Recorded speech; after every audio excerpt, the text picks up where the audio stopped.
just a while back with a couple of my old friends.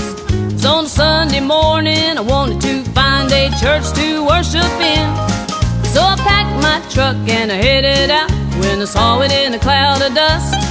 It was the Ebenezer Fellowship, non-denominational Baptist Free Will Church.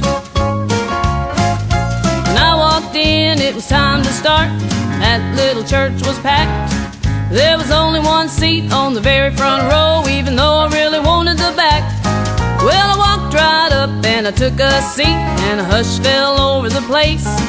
Then a sweet little gray-haired woman walked up and said, "Boy, I've got something to say." She said, "Folks around here call me Granny. Well, I'm sweet as I can be. Well, I volunteer for everything around here that couldn't make it without me. I teach Sunday school, I sew and bake. Why, I'm even in charge of the Christmas play. And there's only one thing that I ask in return, a lesson you should learn. Well, don't sit in my pew. You know it belongs to me. I've been sitting right here at least 40 years, and that's how it's gonna be. Well, I can tell that you are new around here, so you better get one thing clear. If you know what's good for you, well, don't sit in my pew." Well, now I walked back to the back feeling about as tall as a flea. One of them there deacons walked up and handed me one of those brown, ice-cold folding metal chairs. So I sat there in the middle of the aisle and I listened to the choir sing, "I Shall Not Be Moved," while the preacher preached a fine sermon on like a tree planted by the waters.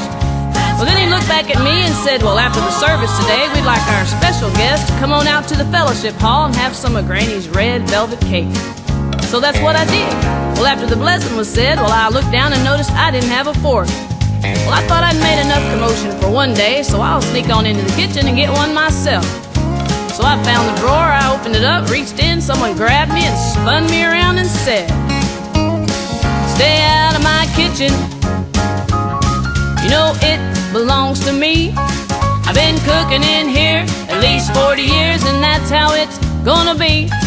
So if you need a fork, if you need a spoon, the next time stay in the other room. Boy, you better pay attention. Stay out of my kitchen." Well, then she reached up and kissed me on the cheek and said, "Now, Granny sure hopes you come back next week.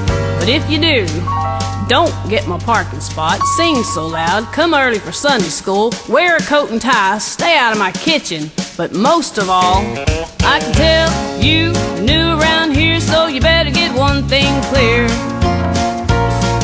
If you know what's good for you, but don't sit in my pew. And remember, Granny sure does love you."